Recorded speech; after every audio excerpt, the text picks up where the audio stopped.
안녕하세요. 한상재와 함께하는 인리뉴스가 방송됩니다.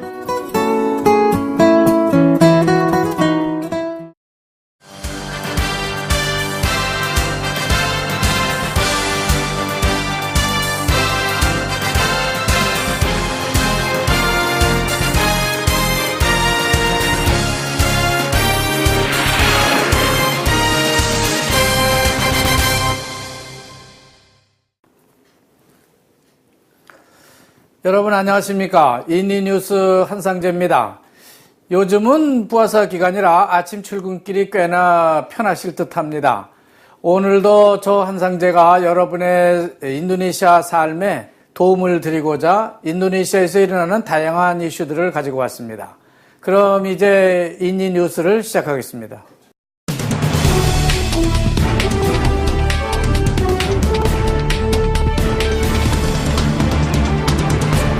한 주간 있었던 여러 정치 경제 이슈들 중에서 주목해야 할 뉴스를 시청자께 전달해드리는 위클리 스포트라이트 시간입니다. 첫 소식입니다. 수티오소 신임 국정원장은 국회에서 인사청문회를 마치고 있습니다.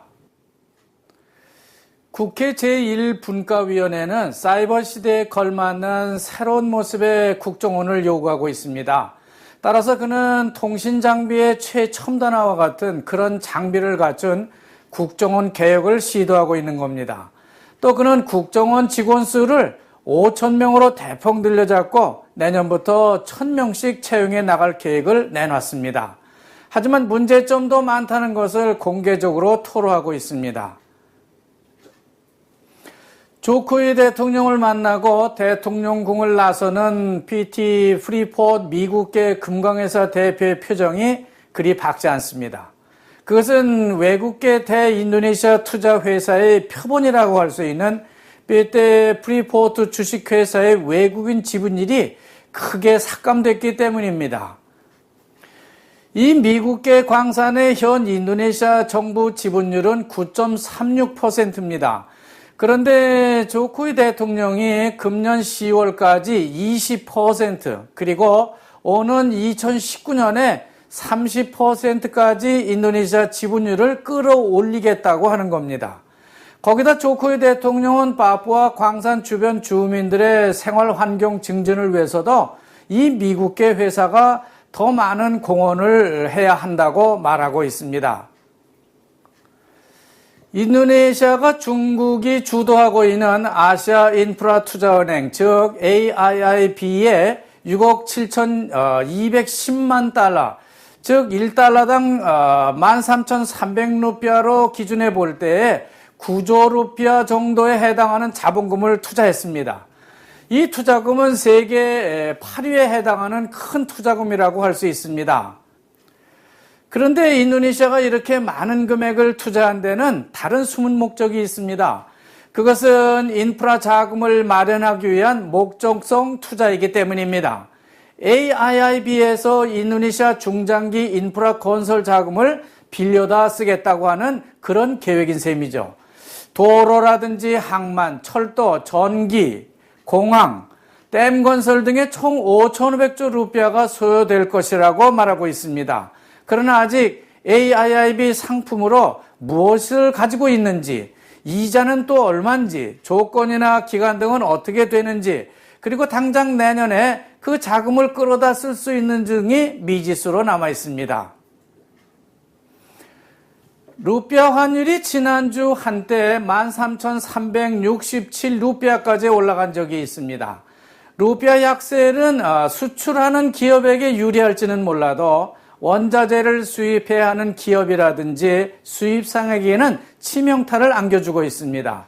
그런데 인도네시아는 원부자재 수입 비율이 75%가 넘고 있습니다. 주식시장 종합주가지수도 한때 4,900선까지 하락한 적이 있습니다. 그리스 사태 때문으로 분석되고 있는 겁니다. 하여간 루피아의 안정이 매우 중요하기 때문에 경제인은 물론 국민 모두가 함께 루피아 안정을 위해서 노력해야 할 것이라고 주문하고 있습니다. 여기까지 위클리 스포트라이트였는데요. 다음엔 여러 단신들을 모아서 정리해드리는 다이내믹 인니 시간이 이어지겠습니다.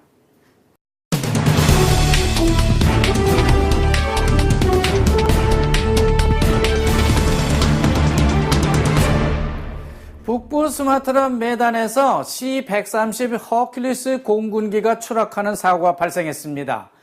군인 가족 101명과 군 승무원 12명이 타고 딴중비낭으로 가던 비행기였는데 이륙한 지 2분도 안 돼서 회항을 하다가 그만 루꼬 위에 추락하고 만 겁니다. 이 사고로 모두 사망을 한 것으로 알려져 있고 루꼬에서 일하던 사람들까지 다치거나 사망했습니다.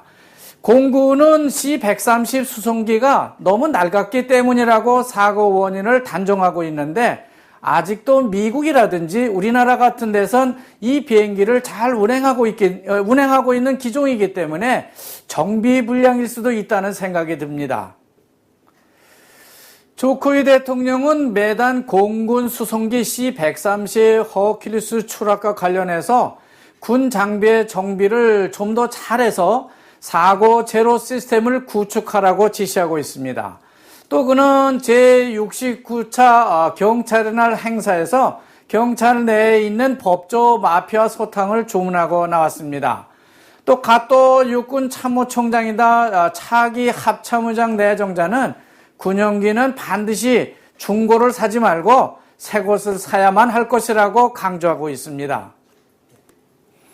인도네시아 교통부는 2개 항공사에 대해서 운행 정지, 그 외 13개 항공사에 대해서는 경고를 내렸습니다. 모두 항공안전과 관련한 조치라고 말하고 있습니다. 운행 정지 명령을 받은 회사는 아스코 누사에어 그리고 에어 말레오라고 하는 회사입니다. 그리고 증자 경고를 받은 13개 항공사 중에는 가리만탄에서 추락한 바 있는 에어아시아가 들어있고 라이언 항공사 그룹의 하나인 바티게어가 들어있습니다. 이들 회사들은 오는 7월 말까지 소정의 자본을 투여해서 항공사 운영을 정상화해야만 허가를 연장해 주겠다고 말하고 있습니다. 수마트라 종단 고속도로가 2025년 완공을 목표로 시작되고 있습니다. 비록 메단시에서 델리 세르당 쿠알라람푸까지 아주 짧은 구간에 건설되고 있는 고속도로 건설 현상 모습이 소개되고 있는 겁니다. 그러나 여기부터 북쪽으로 아체까지 이어지게 되고 남쪽으로는 반다르 람pun까지 총 연장 2771km에 달하는 인도네시아 최장 고속도로가 될 것이 예상됩니다. 지랩은 제2화력발전소 건설에 2천만 불을 투자하려는 한국과 일본이 국내 루피아 거래 제도를 놓고 절충안을 모색하고 있습니다. 인도네시아 중앙은행이 모든 국내 상거래에 대해서 반드시 루피아를 사용하도록 제도화했기 때문입니다. 공사를 시작할 때 1달러당 13,000루피아로 계약을 했지만 상환금을 지불할 때에 14,000루피아라든지 12,000루피아도 될 수 있다는 점을 감안해야 한다는 겁니다. 벨테우2와 지르본 발전소 건설은 향후 35,000메가와트 발전소 건설 계획과 깊은 연관성이 있습니다. 따라서 국내 루피아 거래 제도에 예외 규정을 검토하고 있는 겁니다. 자카르타 스망기 로타리에 양방으로 직접 빠져나갈 수 있는 2개의 신규 고가 로타리가 건설될 예정입니다. 하이에서 블로겜 쪽으로 오다가 직접 DPL 국회의사당 방면으로 빠질 수 있는 고가 도로와 그 반대 방향, 즉 블로겜에서 하이 방면으로 가다가 직접 한국 대사관 방면으로 빠질 수 있는 고가 도로가 새로 생긴다는 말입니다. 그렇지만 부정적 시각도 많습니다. 아무리 스망계 고가 로타리를 건설한다고 해도 날이 갈수록 더해만 가는 자카르타 교통체증 해소책은 되기 어렵다는 시각을 갖고 있는 겁니다. 3B 인도네시아 관광지의 문제점을 해부하고 있습니다. 먼저 3B 관광지라고 하는 것은 보로부두르 불교사원, 브로모 화산, 그리고 발리를 지칭하고 있는 겁니다. 그런데 이 3비 관광지 중에서 가장 문제점이 많은 지역은 보로부두르 사원이라고 합니다.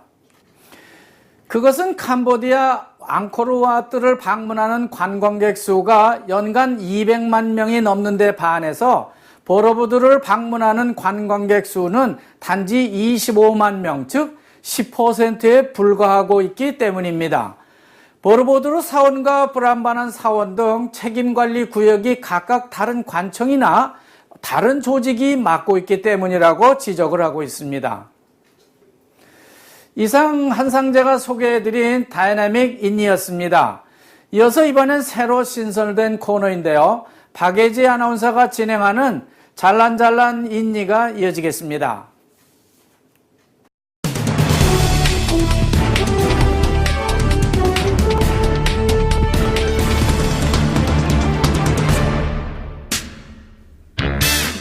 뾰족뾰족한 가시가 박힌 과일의 왕, 두리안을 모르시는 분은 없겠죠? 네, 오늘은 영양 만점인 두리안 먹방 시작해볼까 합니다. Let's go go! 12월에서 2월, 두리안이 제철인 우기 때 이 대로변에서 흔히 볼 수 있는데요. 거리 곳곳에서 상인들이 산더미처럼 쌓아놓고 팔곤 합니다. 경쟁이 정말 치열하겠는데요? 네, 이렇게 길거리에 즐비한 두리안 상인들은 두리안철이 되면 자바섬 밖에 다른 섬에서 넘어와 장사를 한다고 합니다.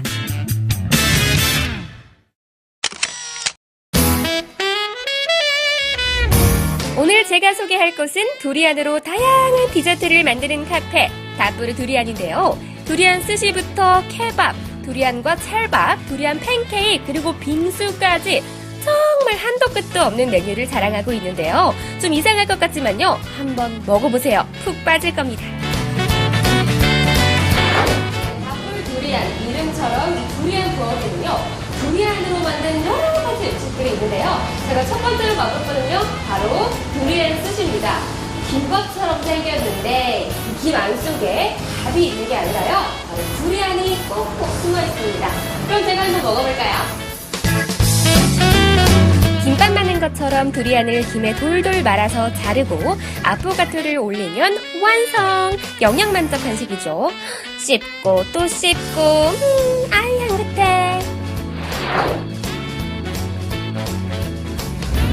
네, 건강에 좋은 두리안 오늘 저 정말 많이 먹는데요. 그 다음 요리는요, 바로 두리안 루비아입니다.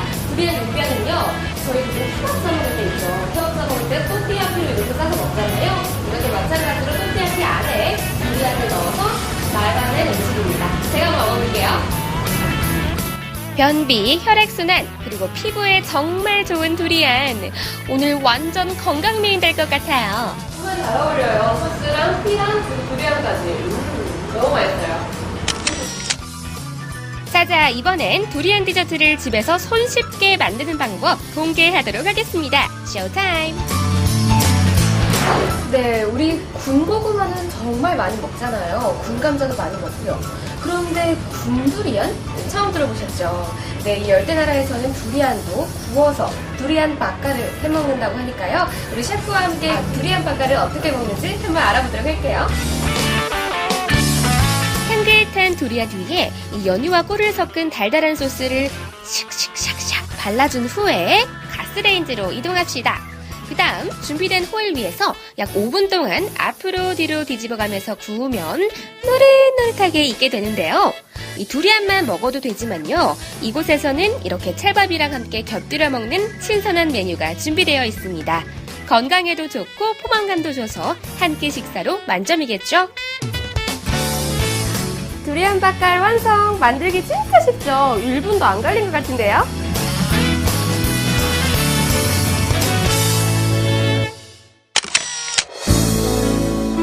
두리안 다뿌르는 지난 2년간 대북에 위치한 마르곤다에서 로컬 두리안 디저트점으로 입지를 굳혔다고 합니다. 특히 젊은 학생들에게 인기가 좋아 이곳은 하루에 100에서 200접시가 팔려 가끔은 두리안 재고가 부족하기도 한답니다.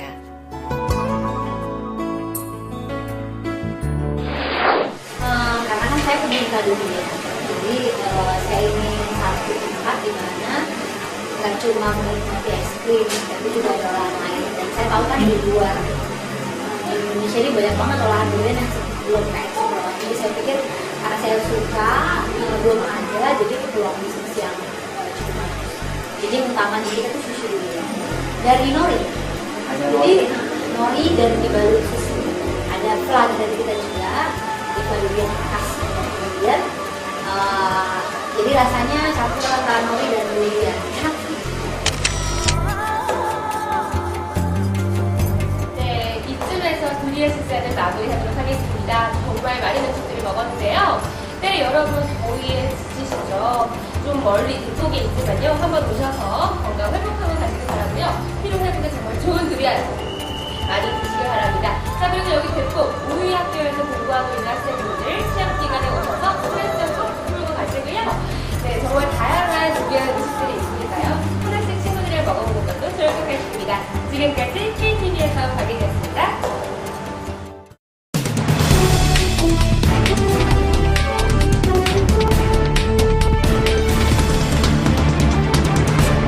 인도네시아 생활에 도움이 되는 정보를 알려드리는 라이프 앤 인포 시간입니다. 먼저 외국인 부동산 취득 조건 완화에 대한 토론이 활발히 전개되고 있습니다. 하지만 국민 정서는 부정적 시각이 더 크게 나타나고 있습니다.